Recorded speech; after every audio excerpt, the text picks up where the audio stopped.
So if you've been checking out my recent videos or following my Instagram, you'll know that recently I bought a brand new bike.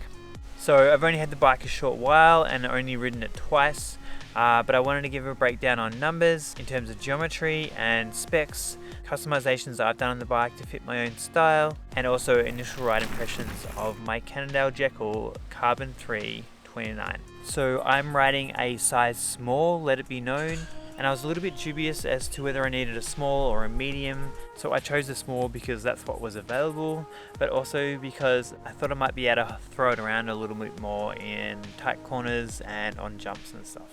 Head tube angle is 65 degrees, and this is pretty standard as it stacks up against its peers like the S-Works Enduro and the Yeti SB 150.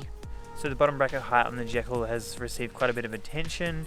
It sits at 355 mils, which is pretty high. So in terms of customizations, I've switched the lever, the flow and hustle lever over to the left side of my bars and underneath. I've also fitted a set of XT clipless pedals. The main customizations I've made are the shock pressures and the rebound adjustments. So big thanks to Gabe from Urban Peddler. He helped me set up all the suspension settings, the pressures, the rebound adjustments, and of course he sold me the bike as well, so thanks Gabe. So in the rear shock I've got 150 psi and I've got the rebound at setting 5 out of 14.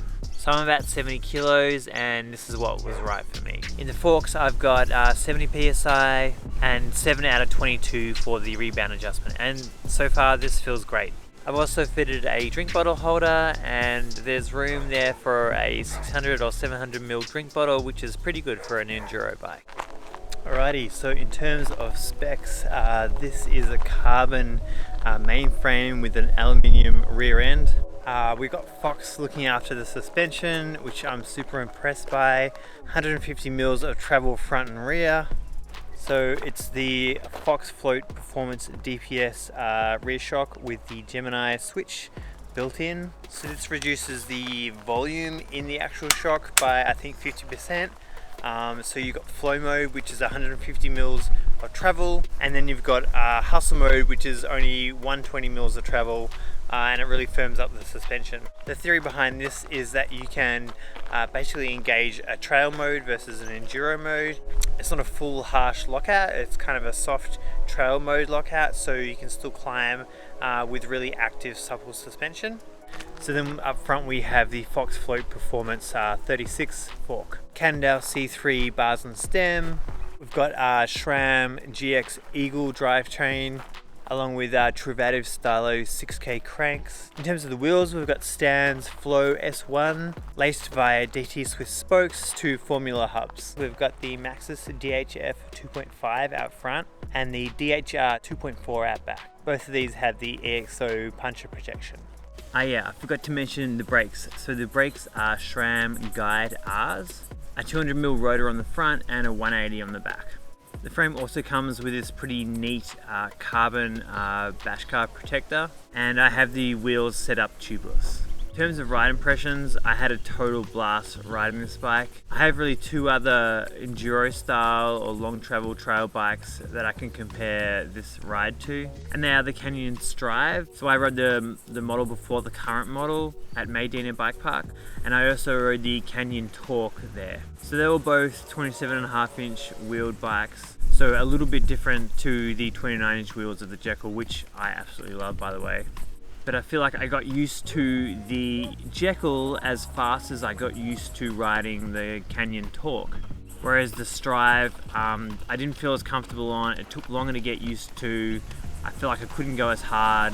Whereas the Jekyll and the Torque felt kind of comparable in terms of how hard I could push them after riding them for only a short amount of time. I did get super confident on the Jekyll after the first day's riding at Yuyangs, and I was hitting kickers I never thought I would have hit, riding faster through rock gardens. I was actually really surprised at how quickly I got used to really shredding on this bike. So like I said, this bike's pretty short, being a small, but it's not too short. I didn't seem to really have any problems. I didn't feel like I was going to go over the bars at any point. In fact, far from it. The harder I pushed this thing, the more confidence I had with it, especially on like crazy rough terrain. In terms of the high bottom bracket, the jury's out for me. I don't want to make any snap judgments on this before I put some more time into this bike. But I did notice I could pedal through some pretty crazy rock gardens, not only because the suspension was eating the rocks up, but there was actually clearance to do so due to that high bottom bracket.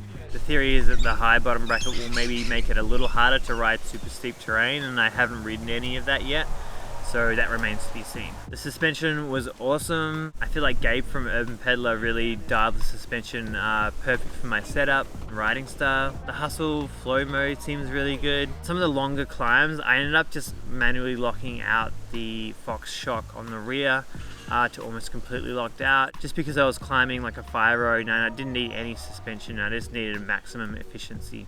But I think for trail riding, where you're kind of climbing one moment, descending the next, this feature could be super handy. Drivetrain seems really rock solid. The SRAM GX was, flawless. And the wheels and tires were awesome. The tires especially, super big and chunky and so grippy. Also, of course, the big wheels just bombed over everything. This bike just ate everything up that I pointed it at. So yeah, the more and more I push this bike, the more confident I got. I feel like the limits of this bike are really only going to be found at really dedicated bike parks. Like Medina, or even some of the downhill runs at the Victorian Alps, which I hope to visit this year sometime. So all in all, I'm absolutely stoked on my new Jekyll Carbon 3 29. Can't wait to show you guys where I take this bike next. I will be doing a full review on this bike once I've had some really solid time with it. But for now, thanks so much for watching. Ciao.